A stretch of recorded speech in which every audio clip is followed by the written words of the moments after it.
जे दिलवा में रहे राम जी उ नसीब में काहे ना। कि जे दिलवा में रहे राम जी उ नसीब में काहे ना। और ये गाना इतना सुंदर है ना, मतलब जैसे एगो गाना उनका राइल रहे ना कि थम ना पाए आँख के आंसू चुप के रोबो कागज पर से नाम मिटेबो दिल के कहीं से धोबो कि चाह के भी तू भूल न पाएबो चाह के भी तू भूल न पाएबो साथ रहे परिचय प्रीतिया केतना सताई दूसरा के नाम के मेहंदी रचा के दूसरा के नाम के मेहंदी रचा के भैलो चीज पराई प्रीतिया केतना सताई। मन थोर मत कर किस्मतिए के दोष नहीं खे जान रहलू नाथ के लकीर में। अरे गईलू बदनाम करा के का दोष रहे हो का हमारा से दिल लगो कि तुम्हें अफसोस रहे हो तो के कबो बेवफा ना कहो। अरे प्यार लिखल न रहे तकदीर में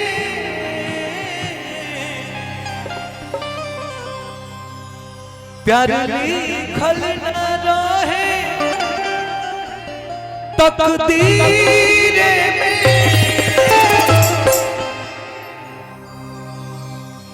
किस्मतिए के दोष नहीं खे जान रहलू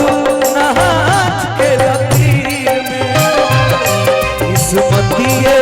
के दोष नहीं खे जान रहलू नाथ के लकीर में। झाल गइलू प्यार में सराप दे तू बनी झाल गइलू प्यार में सराप दे तू बनी जैसे हम रो बदन वो सही तू जैसे हम रो जैसे हम रो बदन वो सही। कहे के बाद हमरा प्रियंका दीदी कहत रही हमारा डॉक्टर साहब कहते रुक जा गोलू भैया अशली हम बात तोहरो खातिर कह देते वहीं बैठल रह कि अब तो हमार जवन घर बाटे जी उतरवा दिल के भीतर बाटे जी जानम जानम हो रवे मोर बालम हो कि राजा जी बनानी अपन रानी रानी हम तो हई रवे दीवानी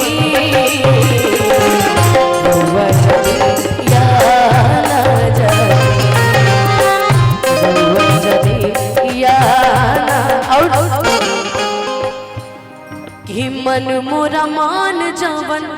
कर दीजिए मंगिया में से नूर भर दीजिए। आई है नियारा हो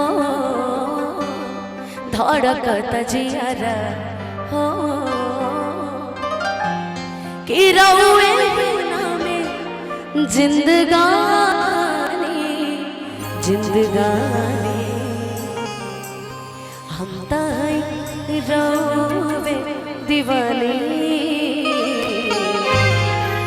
हिरवा जाने या ना जाने। इहो कह सकला लोग अरे कि हम हई राजा तोहर अरे हम हई पिया जी के पतरी तिरियावा पियावा हमार पतरवा हम हई पियावा हमार पतरवा तोहरा में बस रानी हमारो परानवा हो रात दिन रहे बस तोहरे धियानवा हो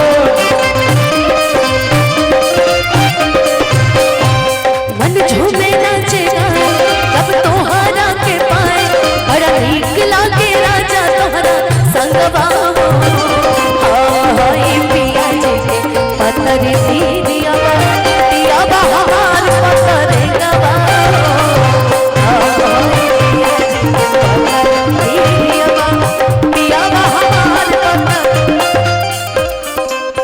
किशोरियाना मलिकाना तबे पैबा ई चेहरा हसीन के हो सोरियाना मलिकाना तबे पैबा हसीन के हो जहिया आईबा पिया करे राजा जो पियरी बहिन के हो जहिया आईबा पिया पियरी बहिन के पियरी पहन के आई अरे दिलवा में पहले फीलिंग में गाओ अरे दिलवा में घर तू बना के उड़ी जाइबू ये मैना दिलवा में घर तू बना के उड़ी जाइबू ये मैना उड़ी जाइबू मैना उड़ी जाइबू मैना उड़ी जाइबू मैना उड़ी जाइबू अरे खोता के अरे खोता उमेश चाचा जहाँ भी है आगे आ जाए उमेश चाचा। अरे खोता के खरहर बना के